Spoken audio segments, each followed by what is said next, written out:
ঈদের নামাজের হুকুম কি? কয়েকদিন আগে বলেছে হুকুম বলতে কয়টি জিনিস বোঝায়, কয়টি বিষয় বোঝায়? পাঁচটির কোন একটি বোঝায়। তো ঈদের নামাজের হুকুম কি? হ্যাঁ, যে বলবে হাত তুলবে। আছে কেউ?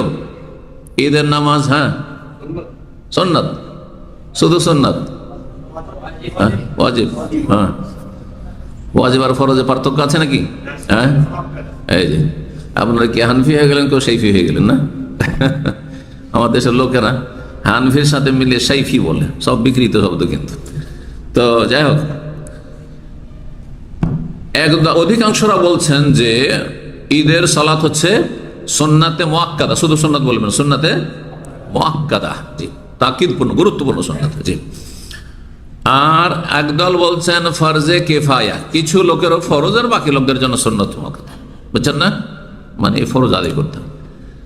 তৃতীয় মত হচ্ছে যে প্রত্যেকের উপর ফরজে আইন, প্রত্যেকের উপর ফরজ হচ্ছে ঈদের নামাজ। সুতরাং ঈদের নামাজ যদি ফরজ হয়, এই মতটি কিন্তু শক্তিশালী দলিলের দিক থেকে। তাহলে ঈদের সময় অধিকাংশ প্রবাসীরা ঘুমিয়ে থেকে যায়, সারা রাত এদিক সেদিক আড্ডা দেয়, আর তারপরে ফজর আখ্যানে হ্যাঁ ঘুম চেপে গেল। অধিকাংশ বেনামাজি, যার ফলে হয় কি ঘুমিয়ে থেকে গেল। ঈদ পড়ে মানুষ বিদায় হয়ে চলে এসছে 9টা 10টাতে, তখন ঘুম ভাগছে। এটা কিন্তু আমরা দীর্ঘদিন যেহেতু প্রবাসে থাকি জানি এমনটা হয়ে থাকে। সতর্ক সাবধান, এই ফরজ ত্যাগ করবেন না।